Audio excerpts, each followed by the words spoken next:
જય શ્રી કૃષ્ણ મિત્રો, welcome to my channel. તો ફરી પાછી એક નવી રેસીપી લઈને આવી ગઈ છું। આજની રેસીપી કંઈક અલગ છે, મિલેટ્સની રેસીપી છે અને એકદમ હેલ્ધી પણ છે। અને ખાસ કરીને જો તમને બાજરો ના પણ પસંદ હોય તો પણ ખાવો જ જોઈએ, અને એમાં પણ શિયાળામાં તો ખાવો જ જોઈએ। ખૂબ જ હેલ્ધી હોય છે, વજન ઓછું કરવામાં પણ બાજરો ખૂબ જ સારો છે ઘઉં કરતાં। તો આજે મેં બનાવી છે બાજરાની ખીચડી, તો વિડીયો તમે એન્ડ સુધી જોજો। તો સૌપ્રથમ આપણે બાજરો લેવાનો છે।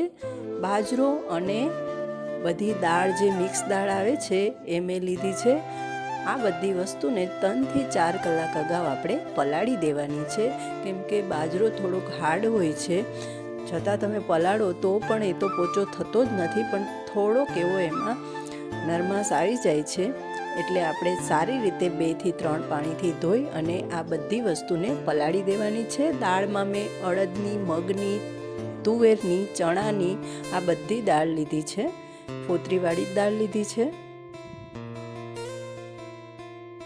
એવું જરૂરી નથી કે બધી દાળ હોવી જરૂરી છે, જે પણ ઘરમાં અવેલેબલ હોય એ તમે નાખી શકો છો। મેં અહીંયા ચોખા પણ પલાળીને નાખ્યા છે। તો હવે આપણે એને ઢાંકી અને રહેવા દઈશું, અને પલાળવું ખાસ જરૂરી છે, કેમ કે બાજરો છે એ ખૂબ જ કડક હોય છે, ઘણા ઓવરનાઇટ પણ પલાળતા હોય છે। તો આપણો બાજરો અને દાળ 4 કલાક પછી પલળી ગયા છે। તો હવે આપણે એમાં વઘાર માટે જે શાકભાજી લેવાના છે એ જોઈ લઈશું। શાકભાજી તમારી પાસે જે અવેલેબલ હોય એ ટોટલી તમે નાખી શકો છો। જે રીતે આપણે વઘારેલી ખીચડી કરતા હોઈએ એ રીતે મેં અહીંયા ડુંગળી, બટેટા, ટમેટા, રીંગણા, ગુવાર, ચોરી, સિંગદાણા અને જે દાણાવાળા શાકભાજી હોય છે, વાલ, વટાણા, ચોરી, એ બધું લીધું છે। તો હવે આપણે તેલ મૂકીશું। મેં અહીંયા માટીના વાસણમાં બનાવી છે, પણ તમે કુકરમાં પણ બનાવી શકો છો। જો તમારે ફટાફટ બનાવવી હોય તો આ વાસણમાં થોડીક કૂક થતાં વાર લાગે છે, છતાં પણ મેં આમાં જ બનાવી છે। તો તેલ ગરમ થાય એટલે આપણે એમાં બધા મસાલા નાખીશું। રાઈ, જીરું, સૂકા મસાલા, તમાલપત્ર, હિંગ, હળદર, આદુ, મરચાં, લસણની પેસ્ટ, આ બધું નાખી દઈશું। અને ત્યારબાદ આપણે શાકભાજી જે સુધારેલું છે એ નાખી દઈશું। માટીના જ વાસણમાં બનાવવું એવું ફરજિયાત નથી, તમે કુકરમાં પણ બનાવી શકો છો। જો માટીનું વાસણ ના હોય તો પછી કુકરમાં જ બનાવવું, બીજા કંઈ તપેલામાં નહીં બનાવવાનું, કેમ કે બાજરાને ચડતા બહુ વાર લાગે છે, એટલે દાઝી પણ જાય છે। તો તમારે કુકરમાં બેસ્ટ રહેશે। 3 થી 4 વિસલમાં બાજરો કૂક થઈ જાય છે।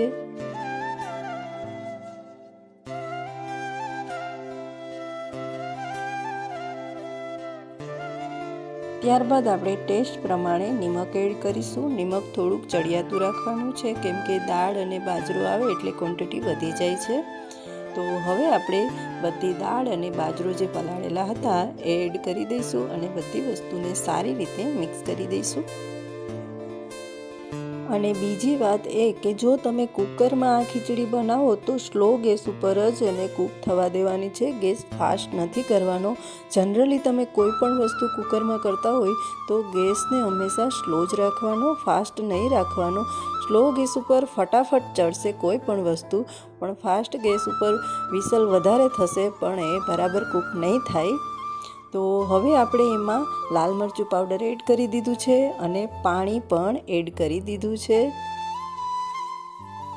પાણી આપણે અહીંયા જેટલો બાજરો હતો એનું ડબલ પાણી આપણે નાખવાનું છે, અને પછી આપણે એને ઢાંકી અને ચડવા દઈશું। મારે અહીંયા અડધી કલાક જેટલો સમય લાગ્યો હતો સ્લો ગેસ ઉપર, અને થોડુંક ઢીલું હોય ત્યાં જ આપણે ગેસ બંધ કરી દેવાનો છે। આપણી ખીચડી કૂક થઈ ગઈ છે અને ઠંડી પણ થોડીક પડી ગઈ છે, એટલે ઢીલી હતી ત્યારે જ મેં ગેસ બંધ કરી દીધો હતો, એટલે આટલી થીક થઈ ગઈ છે। તો તમે જોઈ શકો છો કે આપણી ખીચડી સારી રીતે કૂક થઈ ગઈ છે અને ખૂબ જ સરસ પણ બની છે।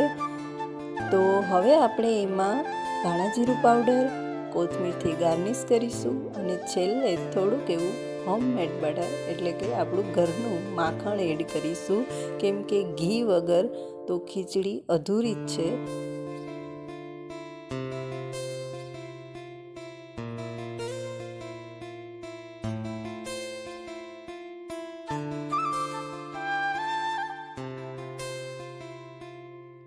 જોઈને તો એકદમ ગિરનારી ખીચડી જેવો જ લુક આવે છે અને ટેસ્ટ વાઇઝ પણ ખૂબ જ સરસ બની છે. તમે જરૂરથી ટ્રાય કરજો. ખૂબ જ સરસ બને છે અને હેલ્થ માટે તો ખૂબ જ સારી હોય છે. આવી મિલેટ્સની વસ્તુઓ ખાવામાં ખૂબ સારી, ભાવે કે ના ભાવે બનાવવી જરૂર જોઈએ. મેં આગળ પણ મિલેટ્સની એક રેસીપી, સ્વીટ રેસીપી શેર કરી છે, જે રાગીની સુખડી છે. એ પણ તમે જરૂરથી ટ્રાય કરજો. ખૂબ જ ટેસ્ટમાં સારી બને છે, એકદમ ઇઝીલી પણ બની જાય છે. જો તમને મારી આ મિલેટ્સની રેસીપી પસંદ આવી હોય તો તમે બનાવવાનું ના ભૂલતા અને વિડીયો શેર કરવાનું ના ભૂલતા અને એક લાઈક જરૂરથી આપી દેજો. તો હવે પછી મળીશું નેક્સ્ટ વિડીયોમાં. ત્યાં સુધી આવજો.